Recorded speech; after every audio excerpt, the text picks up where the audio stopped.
Eu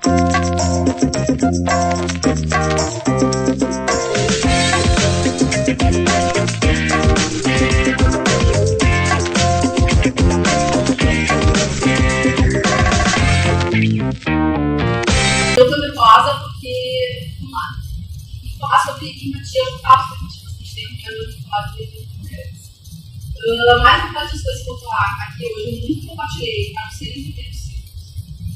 E eu tô nervosa sobre o meu pai, tem próprio.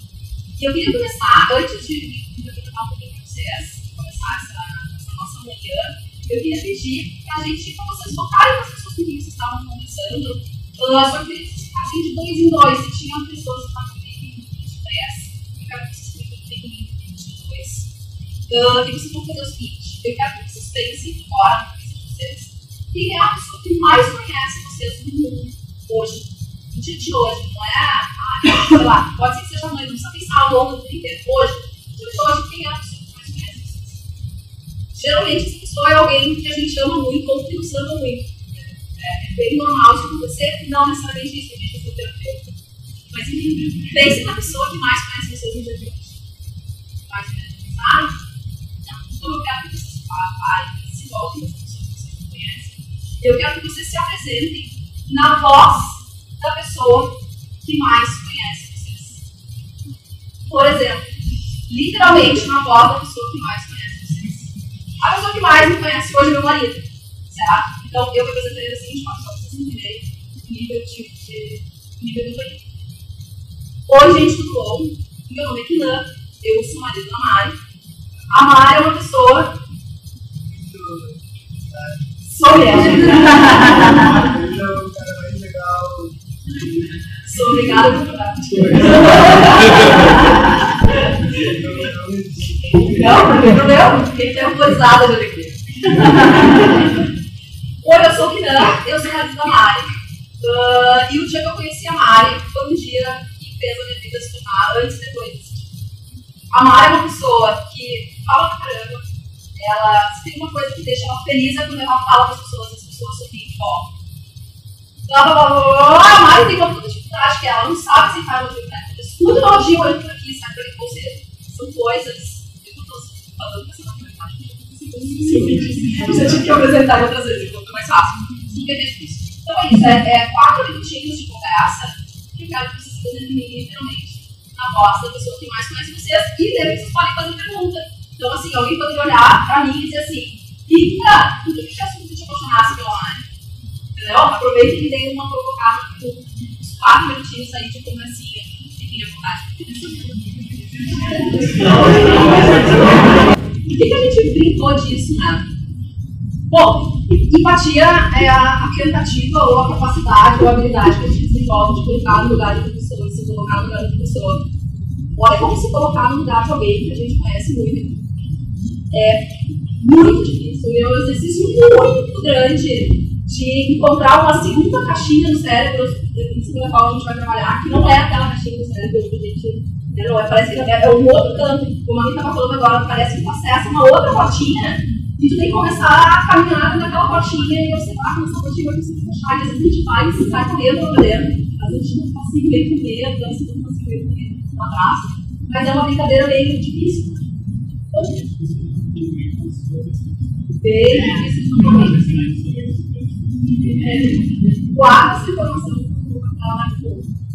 Vários dos sintomas. Como é difícil de concluir para a nossa própria percepção. E aí, basicamente, qual é a nova história? Gente, isso é muito difícil pensar na cabeça de alguém que está tão perto de mim. Imagina uma cabeça de alguém que está muito longe de mim. Então, isso é só para brincar um pouquinho de vocês se conhecerem um pouquinho mais. E às vezes, o que significa a gente tentar pensar com a cabeça de outra pessoa, se colocar no lugar de outra pessoa, não é tão simples que é que fala a gente não mexer no longe, ou quando a gente está falando de uma coisa que também está mais longe do que eu mesmo. Que a coisa está mais longe do que eu. Então, enfim, vamos lá. Muito prazer. Eu sou a Mari. E quem alguma vez já me ouviu falar, certamente já viu essa foto, porque eu costumo me apresentar sempre com essa foto. É uma foto que tipo de coelhinha, de perna aberta, de são uns 4, 5 anos, sou da casa da minha mãe.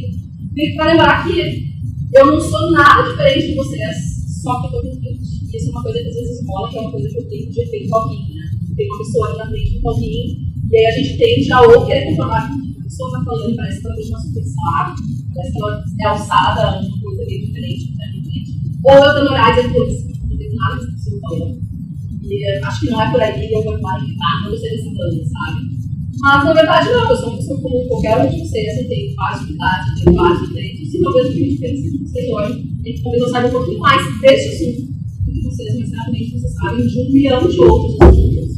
Mas eu, então, o que eu quero dizer com isso é que eu não sou dono da verdade, eu nunca vou poder propor uma visão única e absoluta sobre o tema, e sou super aberta a conversas, a críticas, a dúvidas, ou qualquer coisa assim, então fiquem muito claro para qualquer momento dizer assim, mas Mari, e isso aqui, como é que isso aqui tem que dar uma substância, ou isso aqui não concorda com outros dispositivos, vamos conversar, a gente tem muito mais para conversar do que para educar, não sou deixando com vocês. Então, fiquem muito à vontade. A gente vai falar um pouquinho de empatia. E aí, vamos lá. O que é empatia? O que é empatia, vocês sabem? É essa capacidade de a gente tentar se colocar no lugar da pessoa, a gente exercitar a visão do outro, a gente tentar fazer o exercício de pensar não só com a minha cabeça, mas com a cabeça da outra pessoa. E tem uma coisa que é interessante da gente perceber. Pode falar com a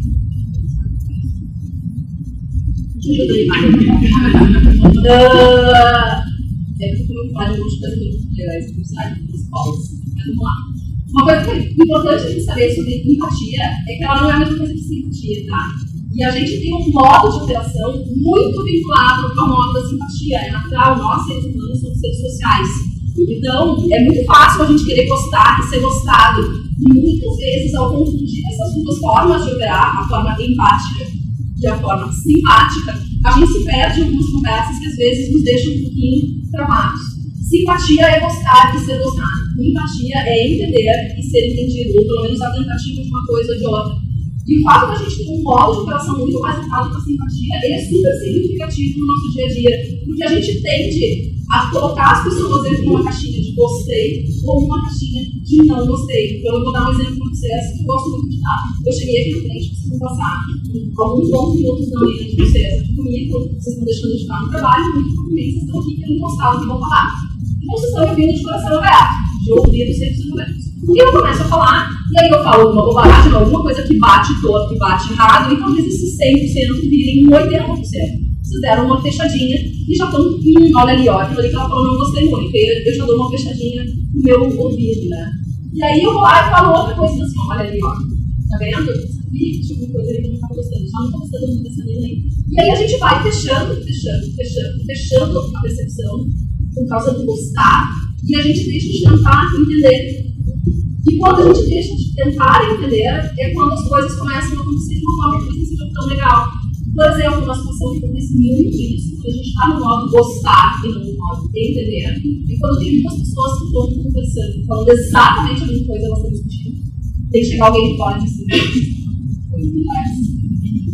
porque a gente está tentando gostar. E isso tem um lado que bom disso. A gente está tentando gostar do outro, a gente está tentando estar perto do outro, a gente quer. O nosso sistema nervoso está em repouso quando a gente se sente parte do grupo. Então eu quero ser abraçado por isso. Só que quando eu esqueço de entender, eu tenho uma lacuna muito grande de compreensão.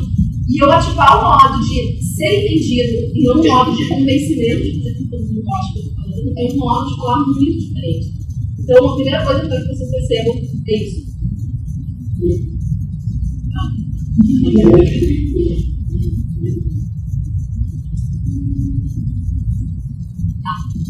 Então vamos lá. Empatia está na caixinha de inteligência emocional. A gente fala, geralmente quando a gente fala de empatia, a gente fala empatia é uma inteligência emocional. E empatia é algo que nos ajuda a entender melhor as nossas emoções e colocar as nossas emoções em lugares melhor para que a gente consiga trabalhar elas de uma forma mais interessante, para manter uma relação mais aberta e mais humana com todo mundo que está ao nosso redor. Até aí eu não estou falando nada de muito misterioso, eu acho que vocês percebem isso de muita facilidade. Então, falam que a gente tem vários tipos de inteligência e que o nosso QI, que é aquele coeficiente intelectual, que é a gente quer estudar, aprender o que estudar, o doutorado, eu vou no coelho com olhos muito pra abrir na cabeça, eu vou estudar, eu vou escrever uma tese, eu vou não sei o quê, é a gente trabalhando o nosso intelecto. E muitas vezes a gente esquece de trabalhar a nossa inteligência emocional. E aí a gente começa a conhecer pessoas que são aquelas pessoas geniais e geniosas, que são super inteligentes, ou super criativas, ou super insights, mas é muito difícil de lidar com aquele cara. Então, a empatia com a inteligência emocional é uma coisa que nos ajuda a trabalhar também um pouquinho nesse ponto. Há mais ou menos 5 anos, a empatia mudou muito a minha vida. Eu entrei em contato com mais profundidade com a empatia há mais ou menos esses 5 anos, um pouquinho mais, através de um livro chamado A New World. Já ouviram falar nesse livro? Um livro chamado A New World, de um cara chamado Eckhart Tolle. Ele é o mesmo cara que escreveu aquele livro chamado O Poder do Agora, que ficou bem famoso na época do Steve Jobs, que eu falar sobre isso. E o livro Poder o livro A New World, Despertar de uma Nova Consciência, ele fala muito sobre como é que a gente pode usar melhor duas coisinhas que é o ego e a empatia, que são muito correlacionadas. E para mim aquele livro foi como uma bomba na minha vida, porque era um momento que eu estava trocando de vida, trocando de carreira, tentando me reinventar totalmente, tentando sair de uma carreira onde eu não estava enxergando muito propósito, para tentar perceber qual era o meu propósito. E a coisa que me disparou, que me fez esse cliquezinho, foi quando eu comecei a perceber que talvez eu não tivesse no modo empático. Talvez eu tivesse muito mais voltada para gostar ou ser gostada do que para entender e ser entendida. Então, quando eu disparei esse gatilho de começar a perceber o outro, de conhecer a existência do outro e perceber que isso é uma coisa muito forte, que a gente subestima muito isso no nosso dia a dia, isso foi um baque muito grande para mim e foi bastante transformador. E aí, por uma coincidência total da vida, eu acabei caindo no curso de design thinking, porque eu não fui parar no design thinking em função da empatia, isso foi uma literalmente uma coincidência, ou uma simplicidade. E eu fui estudar design thinking na Alemanha, eu passei 1 ano em imersão na HPI, na escola de design thinking lá na Alemanha, e empatia é um dos 3 grandes pilares do design thinking: empatia, experimentação e colaboração. Então, empatia porque a gente tem que tentar se colocar no lugar dos usuários, para quem a gente vai criar alguma coisa. Então, tentando dar um exemplo para vocês disso. Agora, há 20 dias atrás, a gente está trabalhando num projeto que envolve desenvolver um produto financeiro para pessoas com baixa renda, realmente baixa renda, e no nosso grupo de trabalho, que nós trabalhamos desenvolvendo esse projeto, a gente se propôs a passar 5 dias da nossa semana vivendo com R$100.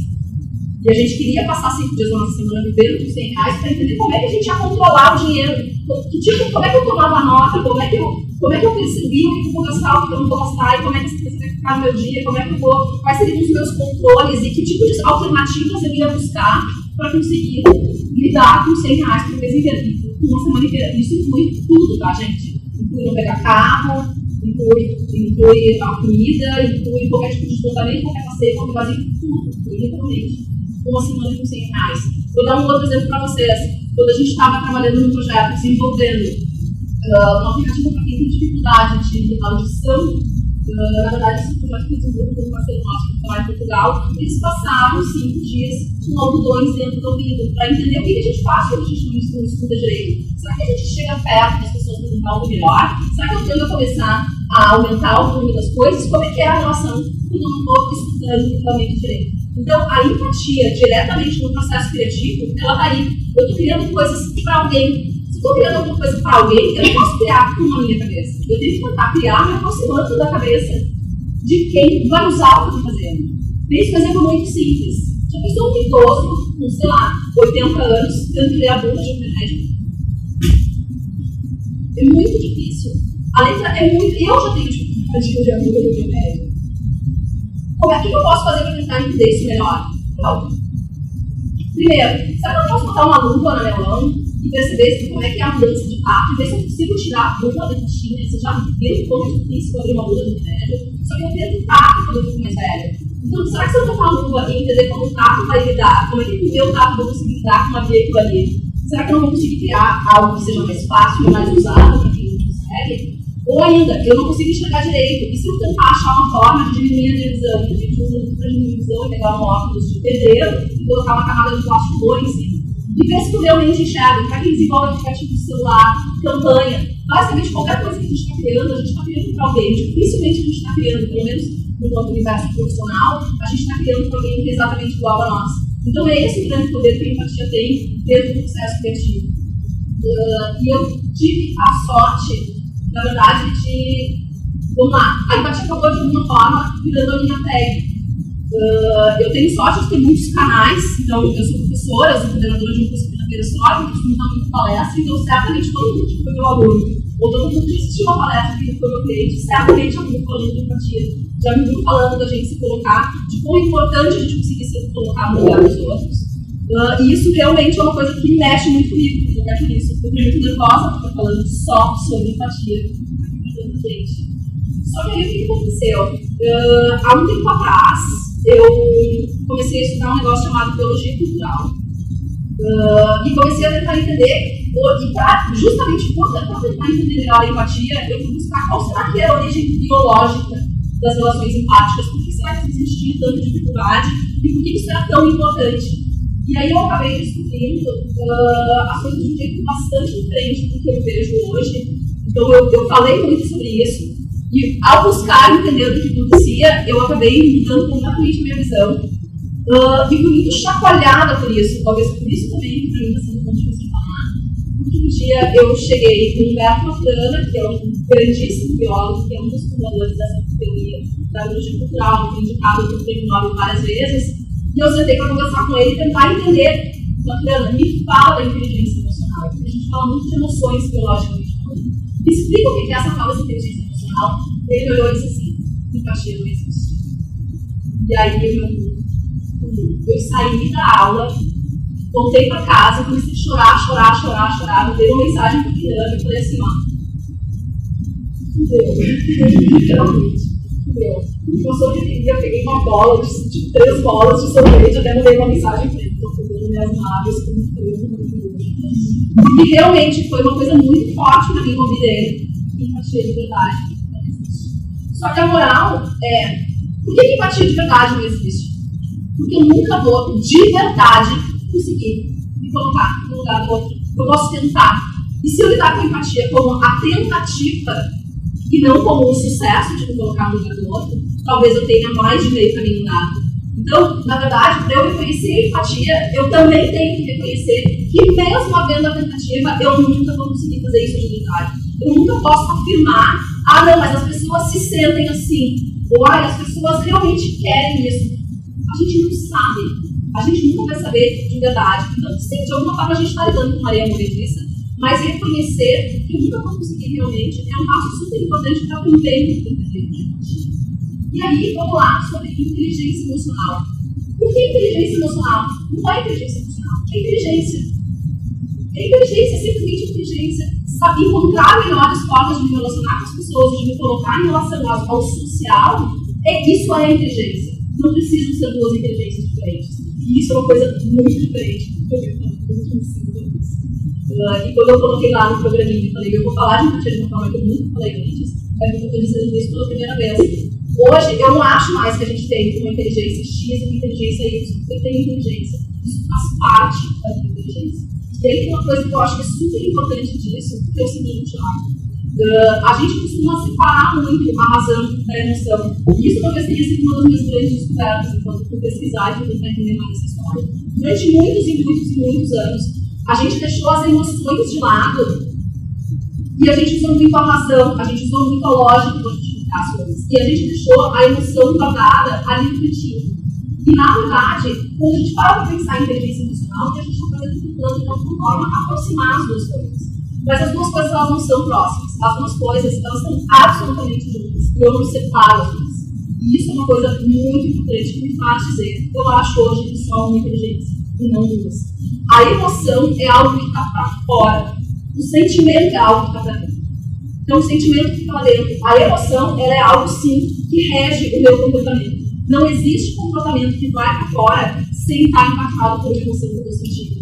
Só que aí o que começa a acontecer? Quando a gente começa a falar de inteligência emocional meio que desenfreadamente, a gente de alguma forma começa, e isso eu percebi muito acontecendo comigo, a gente começa a encaixotar um pouquinho, ou amenizar um pouquinho os nossos sentimentos para botar as coisas para fora de uma forma mais filtrada. A gente tende a começar a fletar o sentimento. Vocês percebem o que eu estou dizendo? Eu começo a fletar o lento e colocar as coisas para fora de uma forma um pouco mais branda. Só que isso, por mais que tenha um lado bom, que eu posso tomar um cuidado para não agredir alguém numa conversa, porque talvez a pessoa não vai entender o que eu estou falando, isso também tem um lado ruim, porque isso começa a nos tornar todo mundo meio emocionalmente na média. Certo?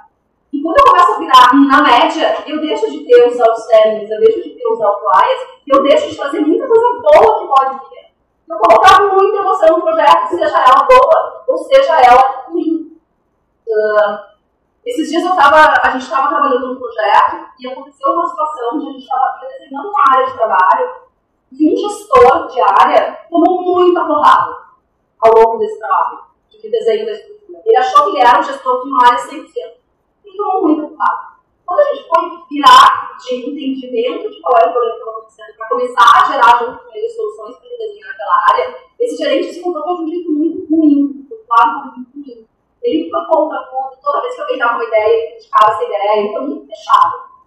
Quando a gente chegou de volta no escritório, um grupo de pessoas ali que estava conversando, uma das pessoas olhou e falou assim, na minha equipe, esse cara não ficava. Isso é postura para ter com 3 gerentes e com o chefe dele de dentro da sala, que tipo de postura é essa? Aí a gente começou a aprofundar esse assunto. Será que isso é tão ruim? Será que eu não tenho direito de fazer isso? Pô, o cara está 3 meses tomando porrada. Ele veio de ser um possível cara para ser promovido a um cara que tomou muita porrada, uma área que vai ter que ser muito redesenhada para suportar uma nova visão. Tudo que ele fez até agora, nos últimos 2 anos, 70% disso de código estrutural, vai por água abaixo, a gente vai ter que aprender em cima disso para criar um jeito novo. O cara tem todo o direito de estar no falado. Por que ele é obrigado a chegar lá e ficar, não, legal, vou continuar? Onde é que está o nosso direito a sentir? A gente tem que permitir mais que as pessoas sintam o que elas estão sentindo, para que isso gere emoções que possam ser colocadas para fora de uma forma também muito mais limpa. A gente tem que limpar um pouco mais. Eu quero ler rapidamente um texto para vocês desse biólogo que eu quero na Juliana. Ele tem uma linguagem às vezes um pouco difícil, tá? Mas vamos lá. Dizer que a razão caracteriza o humano é um antônimo. Antônimo é aquele negócio dos cavalos mesmo. Sabe, para não chegar nos palavras. Nos deixa cegos frente à emoção e fica desvalorizado como algo animal ou como algo que nega o racional.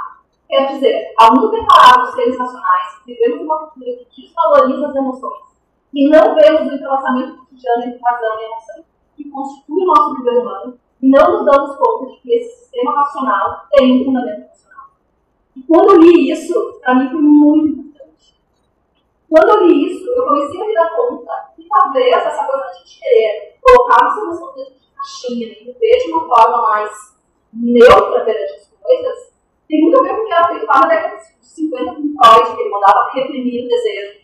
Então, como é que eu falo de inteligência emocional sem fazer inteligência emocional parecer algo que está reprimindo o meu sentimento? Porque vocês percebem a sutileza do que eu estou falando, de inteligência emocional significa eu não reagir ao que eu estou sentindo. Ou seja, se eu não reajo ao que eu estou sentindo, eu estou segurando uma emoção que pode ser muito importante, inclusive para fazer um que eu me sinta diferente. Se eu não botar essa emoção para fora e não agir de acordo com ela, eu gero uma situação de estresse. O que é uma situação de estresse? É quando eu estou dentro que está em desacordo com o que está fora. Isso é uma situação de estresse. Então, se eu não colocar de alguma forma a minha emoção e não agir de acordo com a minha emoção, eu estou colocando o emocional em si. E eu gero uma situação de estresse muito bem. E aí a gente começa a gerar aquele o drama da nossa geração, talvez, que é eu não estou me encontrando, eu estou no trabalho, mas eu estou me sentindo perdido nesse trabalho. Mas enquanto a gente não consegue realmente respeitar o que a gente é. Então, quando eu começo a olhar para a inteligência emocional desse jeito, a proposta que eu faço é: e se a gente olhasse para a empatia e inteligência emocional como um meio e não como um fim? Não olhar como, precisamos ser mais empáticos. Precisamos ter inteligência emocional. Porque eu acho que falar de empatia e falar de inteligência emocional é extremamente importante. Eu acho que ela é um gatilho, ela é um ponto de partida muito forte. Eles foram para mim. Eu vejo eles serem gatilhos para muita gente. Todo mundo passou de alguma forma pelo inglês, conviveu esses 2 conceitos, percebe isso no seu dia a dia. Mas se a gente não usar isso como meu fim, como meu grande objetivo ser a inteligência emocional, o meu grande objetivo ser a empatia. Se ao invés de fazer isso, eu fosse buscar o que existe lá na raiz da biologia humana, que é o que faz com que a gente queira conviver melhor juntos. Você sabe qual é a grande emoção humana? Está lá na nossa origem, na nossa constituição biológica?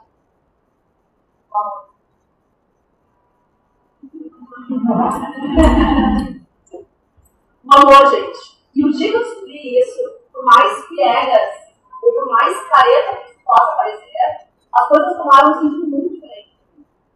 Porque a inteligência emocional, a partir do momento que eu estou me fechando dentro da minha inteligência emocional, tentando encaixotar a minha emoção, será que eu estou sendo amoroso comigo mesmo? Será que eu estou respeitando o que eu estou sentindo, estou respeitando a minha emoção? Então, se eu for amoroso comigo mesmo e conseguir respeitar melhor o que eu estou sentindo, e da mesma forma, usar a empatia como uma forma de reconhecer a existência do outro, simplesmente reconhecer que existe outra pessoa e que ela não pensa igual a mim. Afinal de contas, eu nunca vou conseguir realmente pensar como outra pessoa está pensando.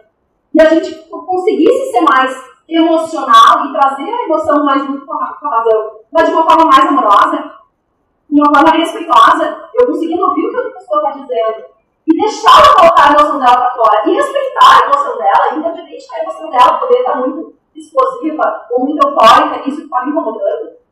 Isso também é amor.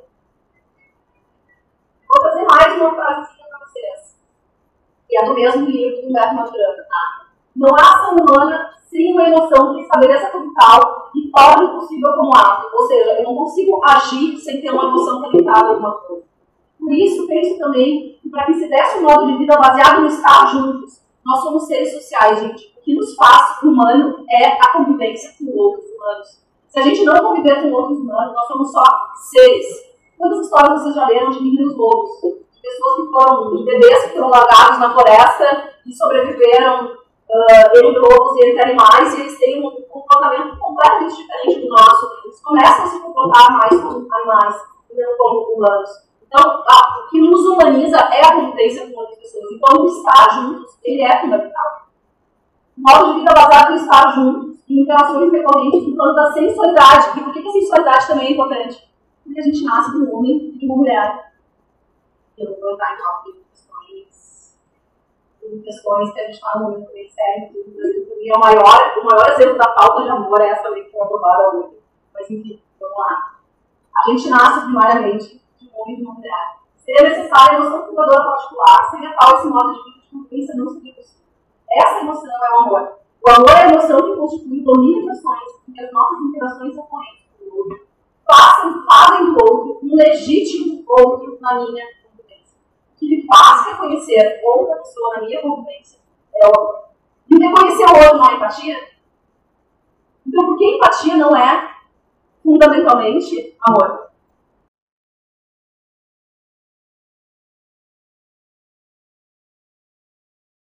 Então, o que eu estou começando a entender é que talvez a coisa mais amorosa e empática que a gente possa fazer com a família é abraçar mais a nossa família.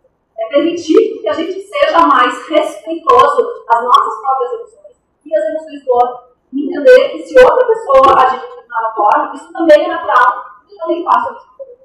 E da mesma forma, se eu estou criando para alguém, aquele alguém também tem emoções. E o que será que está regindo aquela emoção? E aí, né, onde é que fica a criatividade? A gente fica falando de criatividade, e eu acho que o Creative Commons tem um pouco esse intuito, que é tentar encontrar formas da gente, como pessoas compartilhando o que eles fazem com os mais criativos. Gente, todos os movimentos que eu vejo acontecendo no processo criativo hoje são processos que estariam super integrados com isso. User Experience. User Experience é amor. User Experience é amor. Eu respeitar a usabilidade das coisas e a natureza de quem vai usar o que eu estou criando. Por que isso não é um ato de amor? É um ato de amor para quem está usando aquilo ali. Tem muito mais facilidade de usar. Isso é um ato essencialmente amor. O design que coloca as pessoas no centro do processo também é um ato de amor. Então, toda essa série de coisas que eu preciso de corpo, User-Centered Mindset, por exemplo. Todas as coisas que a gente chama de cocriação. Cocriação é fazer como. Fazer como? É fazer com as pessoas. Eu fazer para pessoas e com pessoas. Eu respeitar melhor as pessoas com quem eu estou trabalhando do lado. E como é que as pessoas que estão trabalhando do meu lado podem compreender melhor o meu momento de vida, o meu momento do meu dia. E eu conseguir compreender melhor o momento do dia dela e o momento de vida dela. Então, gente, para mim foi um striptease emocional poder fazer isso com vocês hoje. Eu realmente, geralmente eu estou numa posição de estar dando uma palestra, uma aula muito prática, e que as pessoas querem sair de lá e aprender a fazer alguma coisa no dia seguinte. Como não me deram esse que muitas vezes vira um peso, né? Como não me deram necessariamente esse GIF, e me deixaram muito aberta para falar de o que eu acho que é empatia e como é que eu acho que a empatia pode ajudar no processo criativo. Para mim, a resposta é tudo. A única coisa que eu queria fazer é começar a me expressar no que empatia e inteligência emocional significa, para vocês começarem a perceber que talvez tenha muito mais coisa por trás disso, e que a gente pode usar elas como um caminho e não como um grande fim, realmente. E acho que, biologicamente falando, olha só a gente só cresce, só se desenvolve a partir do amor. O ser humano é um dos poucos animais que, se ninguém cuidar da gente, o que acontece? Se eu abandonar o bebê, o que acontece com o bebê? Então, alguém pegar um bebê e levar um bebê para um outro lugar e cuidar daquele bebê, isso não é um ato. Sem amor, a gente não constrói. Se não tiver amor, eu não consigo manter laços sociais. Se eu não tiver laços sociais, eu deixo de ser humano. Então, um pouquinho era isso que eu queria compartilhar com vocês. Para mim, a criatividade tem absolutamente tudo a ver com empatia, tudo a ver com inteligência e tudo. E olhar.